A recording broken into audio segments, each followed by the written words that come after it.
শিলচর শহরের পূর্ব বিলপাড়ের শঙ্কর দিঘিতে অবস্থিত আপনজন দুর্গাপুজো কমিটির ব্যবস্থাপনায় হতে চলেছে বিশাল বড় বিগ বাজেটের দুর্গাপুজো। প্রায় 50 লক্ষ টাকার অধিক বাজেটের দুর্গাপুজো হচ্ছে।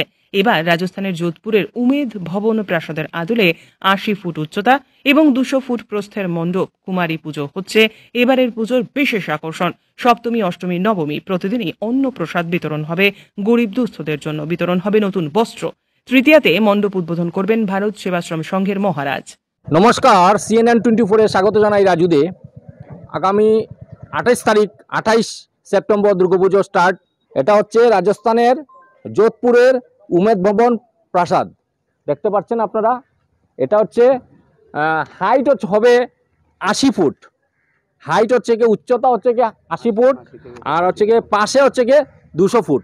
ওপেনিং হবে তৃতীয়াতে, ওপেনিং হবে ভারত সেবাশ্রম সংঘের মহারাজ করবেন এসে। শিল্পী, মূর্তির যে শিল্পী হচ্ছে গিয়ে নবদ্বীপের উজ্জ্বল প্রামাণিক। মণ্ডপ হবে শিলচরের জয় দাস, আর লাইটিং হবে শিলচরের অজিত দাস। বাজেট শুনলাম 50 লক্ষ টাকা। 3 দিনের স্পেশালিটি হচ্ছে 3 দিনেই অন্নপ্রসাদ বিতরণ হবে এখানে, বস্ত্রদান হবে এখানে গরিবদের দুস্থদের জন্য।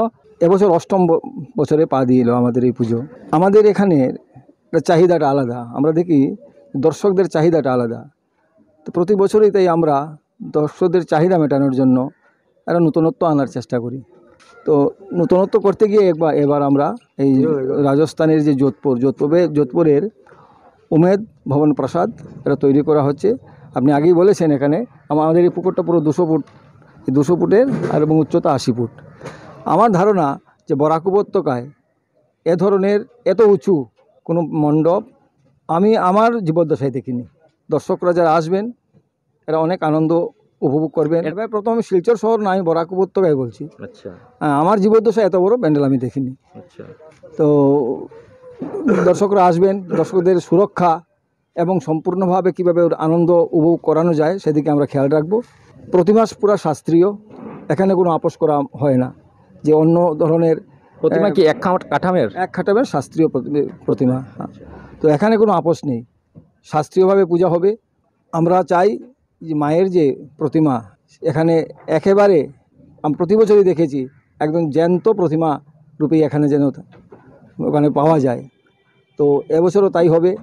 আমাদের উজ্জ্বল প্রামাণিক নবদ্বীপের উনি আমাদের শিল্পী, প্রতিমা শিল্পী, এবং সম্পূর্ণ পূজাতেই অনেক নতুনত্ব থাকবে। বিশেষ করে টিনেজে যারা এসে তাদের একটা সেলফির একটা থাকে, চাহিদা থাকে, তাদের মেটানোর জন্য এখানে এই চাহিদা মেটানোর জন্য একটা সেলফি জোনও আমাদের মণ্ডপের মধ্যে রাখা হবে আপনার এই জায়গাতে। তো সব কিছু মিলিয়ে একটা নতুনত্ব আসছে। বিসর্জনেও একটা নতুনত্ব থাকবে, এটা আমরা এখন বলবো না, আপনারা দেখে নেবেন। আমরা দশমীতে ঠিক দিনটা আমরা করি না, প্রতিমা বিসর্জন করি, পরের দিন হয়। আর দশমীতেও আপনারা দেখবেন, 7 বছর থেকে দেখবেন, এবারও দেখবেন যে কীভাবে ভদ্রচিতভাবে শহরবাসীকে একটা কীভাবে বিসর্জন দেখানো যায় সেটা আমরা দেখাবো, সেটা নতুনত্ব থাকবে। কুমারী পুজো হবে, কিন্তু কুমারী পূজা হয় অষ্টমী, প্রতি বছর হয় না, এবার প্রথম কুমারী পূজার একটা ব্যবস্থা করা হয়েছে, আয়োজন করা হয়েছে। একটা আলাদা এটা চিন্তাধারা। এটা রামকৃষ্ণ মিশনে হয় কুমারী পূজা, জানেন আপনারা, বেলুড় মঠে হয়। বাজেটটা যেটা বললাম এটা 50 লক্ষ, যেটা শুনলাম 50 লক্ষ টাকা। 50 লক্ষ, আচ্ছা আচ্ছা। তো আমরা শহরবাসীকে যেভাবে আমন্ত্রণ জানাচ্ছি, পাশাপাশি এখানে আগেই বলেছি আমরা লক্ষ লক্ষ ভক্ত সমাগম, দর্শকের সমাগম হয়।